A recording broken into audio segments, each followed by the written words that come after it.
Okay my dear student, myself Shaikh Rehan. ठीक है, आज हम कवर करने वाले हैं FY BCom का सेमिस्टर 2 का और फंडामेंटल ऑफ बिजनेस 1 का लेक्चर नंबर 6। ठीक है, अब तक के हमने लेक्चर नंबर 5 तक कवर कर लिया है। आज हमारा है लेक्चर नंबर 6। ठीक है, ये FY BCom सेम 2 का सब्जेक्ट है। आज के लेक्चर में हम कवर करेंगे एड्स टू ट्रेड। ठीक है, लास्ट लेक्चर में हमने कवर किया था कॉमर्स। आज के लेक्चर में हम कवर करेंगे aids to trade. Okay, see aids to trade जो है एक हिस्सा है, वो भी जो एक हिस्सा है बिजनेस का। पहले इजी लैंग्वेज में बता देता हूँ। जो है बिजनेस में जो है सिर्फ माल खरीदना या तो फिर माल बेचना, पैसा आना या तो फिर पैसा जाना, उसी को नहीं बिजनेस कहते। राइट, बिजनेस में बहुत सारी चीज़ें थे, जैसे प्रोडक्ट को बनाना, फिर प्रोडक्ट को बना के किधर रखने का उसका टेंशन होता है। राइट, फिर प्रोडक्ट को कैसे ट्रांसपोर्ट करना। राइट, कस्टमर के कंप्लेंट कैसा लेना, ये सब भी जो है वो एक बिज़नेस का हिस्सा होता है, जो हम एक बिज़नेस लैंग्वेज में उसको बोलते हैं एड्स टू ट्रेड। ठीक है, हम अभी लेक्चर में देख लेते हैं। They are the activity which directly और indirectly facilitate smooth exchange of good and services. ये जो है डायरेक्ट और इनडायरेक्टली बिजनेस को जो है वो आसानी से चलाता है, स्मूथली रन कराता है। ठीक है, the need for aid to trade is felt because the trader face some difficulty in smooth conduct of trade। इसकी जब ज़रूरत पड़ती है, जब जो है वो ट्रेड के टाइम पे ट्रेडर्स को कोई भी डिफ़िकल्टी आती है। फॉर एग्ज़ाम्पल, अभी माल तो बन गया, तो माल किधर रखने, उसकी प्रॉब्लम। कस्टमर का ऑर्डर आया है बट माल जो है यानी प्रोडक्ट तुम्हारा बना हुआ नहीं है, तो वो बनाने का प्रॉब्लम। तो ये सब प्रॉब्लम का कौन सॉल्व करता है? That is trade. ठीक है, thus the agency or activity that facilitates smooth flow of goods from producer to the consumer are called as aid to trade। इस वजह से हम जो है एजेंसी को ये एक्टिविटी देते हैं, एक तरीके की एजेंसी भी आप लोग बोल सकते हैं, जो ये सब चीज़ का जो है वो ध्यान रखती है। कौन कौन चीज़ का? जैसे ट्रांसपोर्ट का। ठीक है, प्रोडक्ट को बेचना। ठीक है, फॉर एग्ज़ाम्पल होलसेलर है मुंबई का और मैन्युफैक्चरर है दिल्ली का, तो ट्रांसपोर्ट करना, तो ये सब जो है वो बिजनेस का ही हिस्सा हम कहलाएंगे। पहला पॉइंट है इसमें वेयर हाउसिंग। वेयर हाउसिंग को आप लोग एक हिंदी में बोलते हैं जिसको गोडाउन। ठीक है, उसको लैंग्वेज में वेयर हाउसिंग कहते हैं। It remove time difficulty in today world. आज के टाइम पे जो है ये टाइम डिफ़िकल्टी को कम करता है। Production is undertaken in anticipation of demand. ठीक है, आज के टाइम पे हम प्रोडक्शन भी प्रोडक्ट का ज़्यादा कर सकते हैं। क्यों? क्योंकि हम ज़्यादा कर भी लिए तो हमको टेंशन नहीं है, हम अपने गोडाउन में यानी वेयर हाउस में उस प्रोडक्ट को सेव कर देंगे। फिर जैसे ही कस्टमर की डिमांड होगी तो मार्केट में उसको बेचेंगे। Goods are not consume immediately after production. See, production के फ़ौरन बाद जो है वो गुड जो है कंज्यूम नहीं होते हैं। Therefore good need to be stored in warehouse till they are demanded। ठीक है, जब तक वो डिमांड ना हो, इसलिए जब तक जो है वो जो गुड्स जो है वो गोडाउन में यानी वेयर हाउस में जो है वो रखा जाता है, उसी को हम बोलते हैं वेयर हाउसिंग। यानी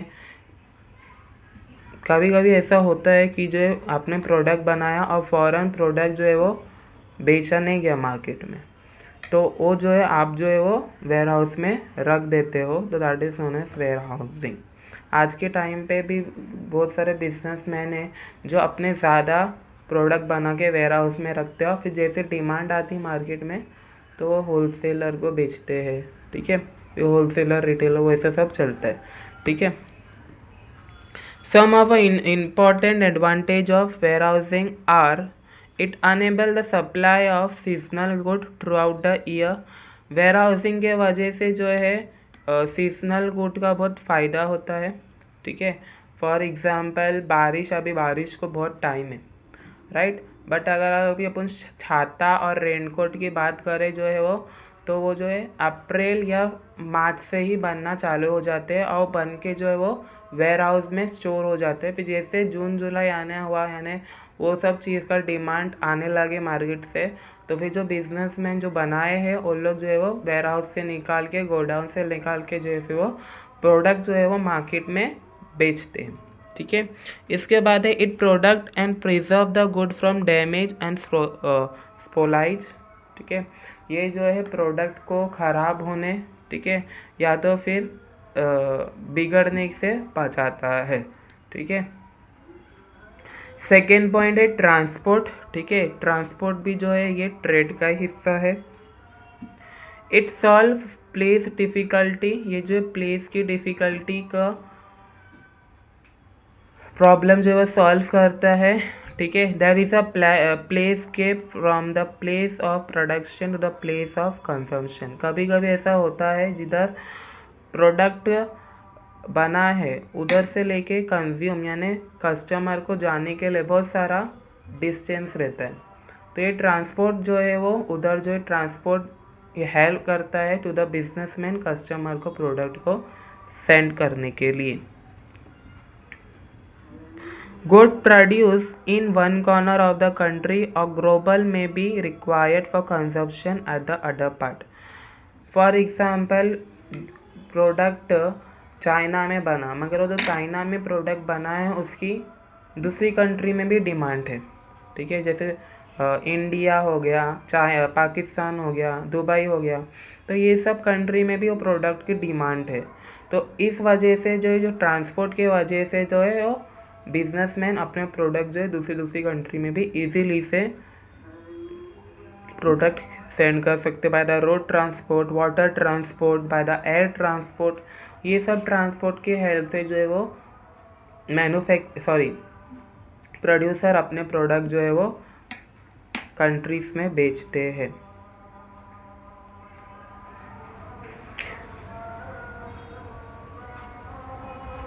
ट्रांसपोर्ट जो है वो फिल करता है प्लेस गैप को। ट्रांसपोर्ट जो है वो जो गैप होता है, जो डिस्टेंस होता है, वो ट्रांसपोर्ट के हेल्प से जो है वो इजीली से फिल हो जाता है, ठीक है। Some of the important advantage of transport are, कोई एडवांटेज है वो देख लेते हैं। It facilitate distribute of goods, ठीक है। ये जो है डिस्ट्रीब्यूट करता है इजीली से एक कंट्री से दूसरी कंट्री तक, या तो फिर एक सिटी से दूसरी सिटी तक, या तो फिर एक स्टेट से दूसरी स्टेट तक। ये इजीली से प्रोडक्ट जो है वो सेंड करता है। It enable marketer to accept market, ठीक है। ये जो अनेबल करता है मार्केटर को अपने प्रोडक्ट मार्केट को बढ़ाने के लिए, ठीक है। थर्ड पॉइंट है कम्युनिकेशन।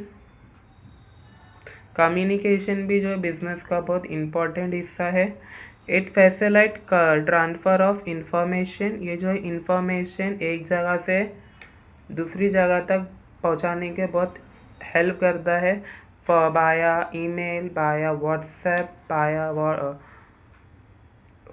दूसरी थिंग्स, राइट, बहुत सारी चीज़ें, बाया लेटर, ये सब चीज़ को लेके जो है वो कम्युनिकेशन हेल्प करता है थोड़ा business. It involve transfer of information, it facilitate transfer of information, it involve transfer of message from one person to another and from one place to another. ये जो है इंफॉर्मेशन एक जगह पे बैठ के दूसरी जगह पे अपन ईजिली से भेज सकते हैं, या तो फिर एक पर्सन को एक जन को हम दूसरी जन को आसानी से भेज सकते। कोई भी इंफॉर्मेशन हो हमको उनके पास जाने की ज़रूरत नहीं रहती है। आजकल की टेक्नोलॉजी के हेल्प से हम अपने मैसेज जो है वो इजीली से एक जगह पे बैठ के दूसरी जगह पे भेज सकते हैं बाय द व्हाट्सएप, ईमेल, ठीक है, मैसेज, नॉर्मल मैसेज जो होते हैं, ठीक है, लेटर्स भी आते हैं आज के टाइम पे। तो ये सब के हेल्प से हम अपने मैसेज जो है वो पहुंचा सकते हैं। इट कैन बी ओरल और इन रिटर्न। कम्युनिकेशन जो है वो ओरल में भी होता है और रिटर्न में भी होता है। Oral communication can take place from telephone और इन पर्सन। ओरल कम्युनिकेशन जो है वो टेक प्लेस करता है फ़ोन से, या तो फिर एक इंसान दूसरे इंसान से आमने सामने बात कर रहा है, या तो फिर एक इंसान दूसरे इंसान से फ़ोन पे बात कर रहा है। तो एक ही तरीके का क्या हो गया, वो ओरल कम्युनिकेशन हो गया, right.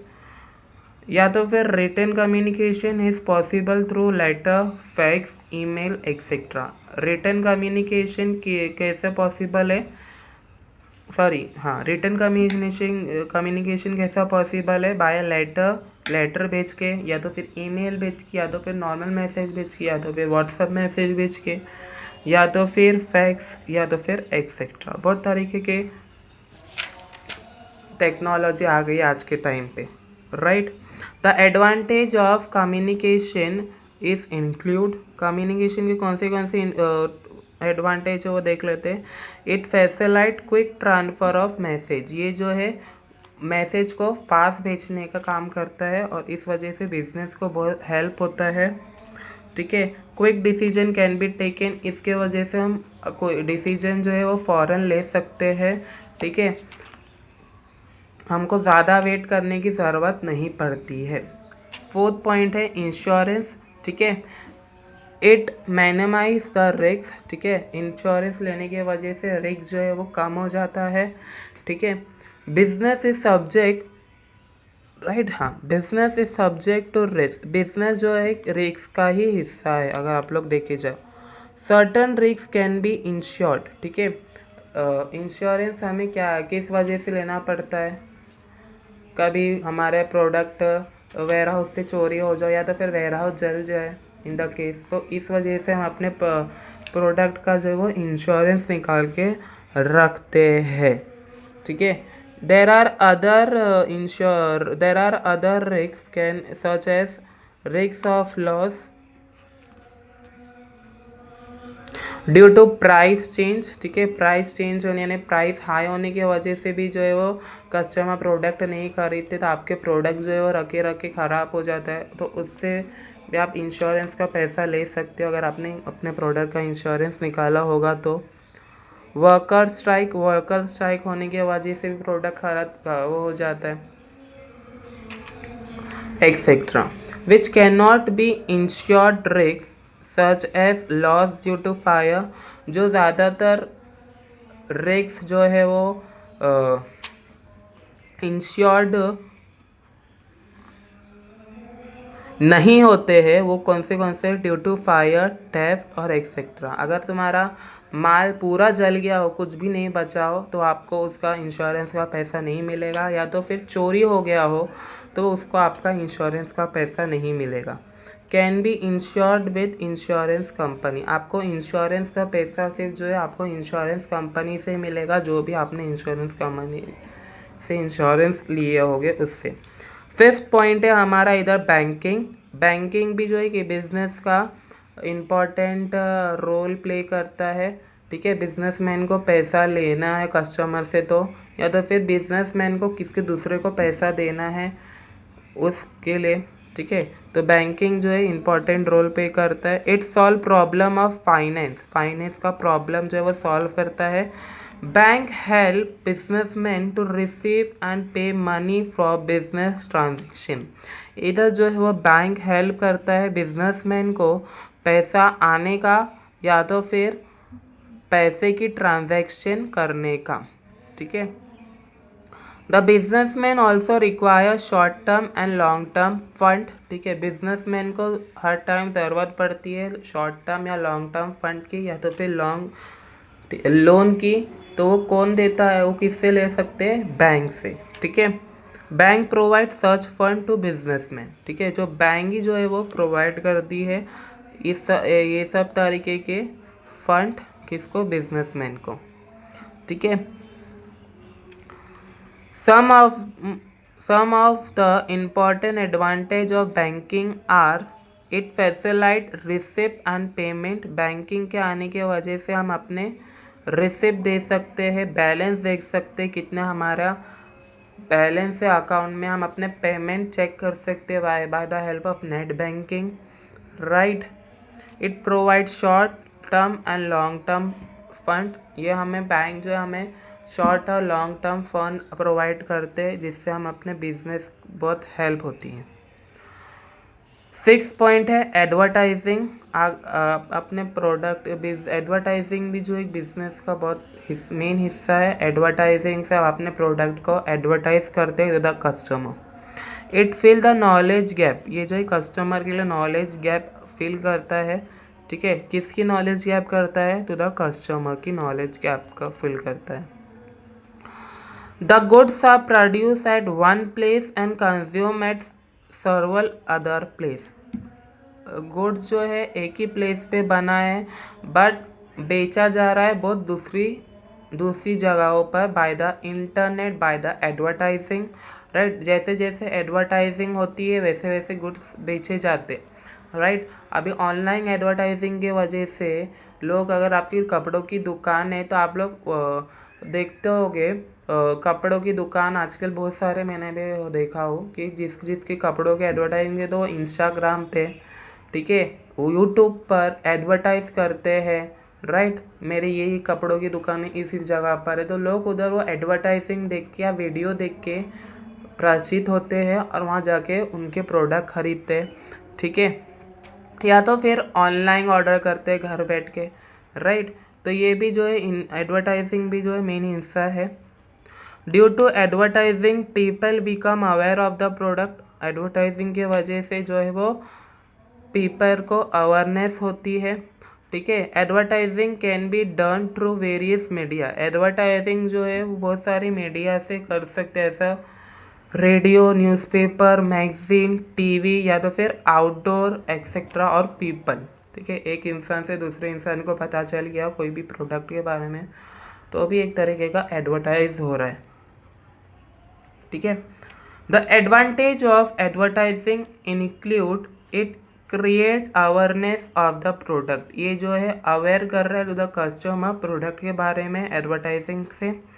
It build a good brand image. Advertising जो है गुड ब्रांड इमेज कर रहा है to the customer, good brand image, ठीक है। 7 पॉइंट है सेल्समैनशिप, ठीक है।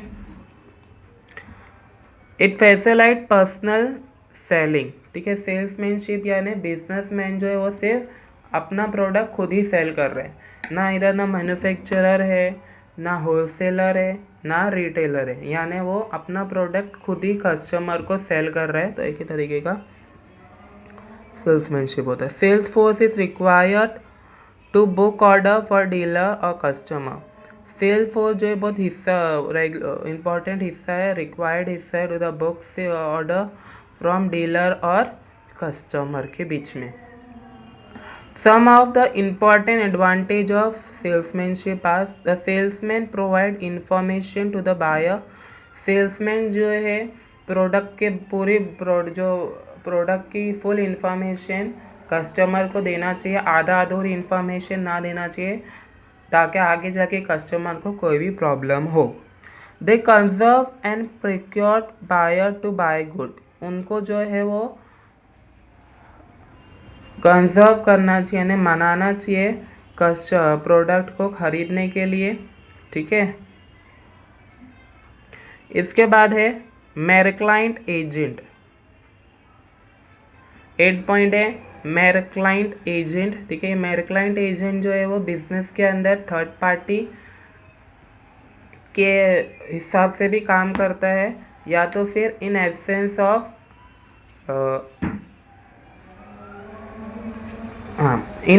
ऑफ फॉर एग्जांपल आपको किसी को पैसा देना है बिजनेस के अंदर और वो इंसान जो है वो उस टाइम पे मौजूद नहीं है, तो ये मेरे क्लाइंट एजेंट जो है वो उस इंसान के बदले वो आपसे पैसा ले लेगा, फिर वो जो एजेंट जो है वो इंसान को जो है वो पैसा दे देगा। तो ये जो है बिजनेस के अंदर मैं क्लाइंट एजेंट जो इस तरह के काम करता है। और मैं रिटर्न बता देता हूँ, ये एक थर्ड पार्टी के अंदर काम करता है बिजनेस में, और एक ये एजेंट के हिसाब से भी काम करता है बिजनेस के अंदर। For example, in absence of any employ, ठीक है, बिजनेस में कोई भी एम्प्लॉय एब्सेंट है तो उसकी जगह पे ये इंसान जो है वो काम करता है। या तो फिर आप लोग बोल दो, बिजनेस के अंदर आपको कोई भी प्रोडक्ट का पेमेंट करना है टू द बिजनेसमैन, और बिजनेसमैन एब्सेंट हो और उसकी जगह जो है वो ये एजेंट यानी मेन क्लाइंट एजेंट पैसा ले लेता है आपसे, ठीक है। द मेन क्लाइंट एजेंट ऐसा immediate between buyer and seller. See इधर लिखा हुआ है, ये जो है इंटरमीडियरी है, ठीक है, इंटरमीडियरी यानी थर्ड पार्टीज होती है। बिटवीन बायर एंड सेलर, किसके बीच में? बायर और सेलर के बीच में। मैंने अभी एग्जांपल आसानी से बता दिया। अगर आपको कोई भी चीज़ का पेमेंट देना हो टू द सेलर, तो अगर वो सेलर एब्सेंट नहीं है वो टाइम पर, तो आप ये एजेंट को पैसा दे सकते हो in the absent of seller. The agent remove personal contact difficulty, ये जो एजेंट जो है वो पर्सनल कॉन्टैक्ट डिफ़िकल्टी भी निकालता है।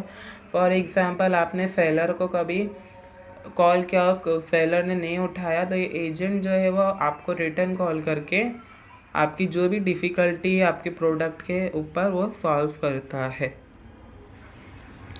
Main client agent facilitate personal contact between the buyer and the seller, ये जो है पर्सनल कॉन्टैक्ट रखता है बायर और सेलर से, दोनों से।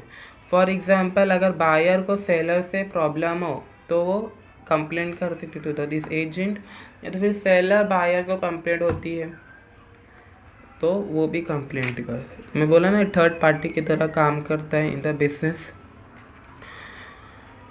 There are several type of main client agents such as factor, broker, commission agent, exchange, etc. ठीक है। Some of the advantage of main client agent are the agent act as a link between the buyer and seller. इसका advantage क्या है? ये link काम करता है buyer और सेलर के बीच में। The seller can contract on production and marketing, जो सेलर जो होते हैं वो कॉन्ट्रैक्ट ले सकते हैं in absence of buyer from the agent, किस चीज़ का? प्रोडक्शन और मार्केटिंग का, ठीक है।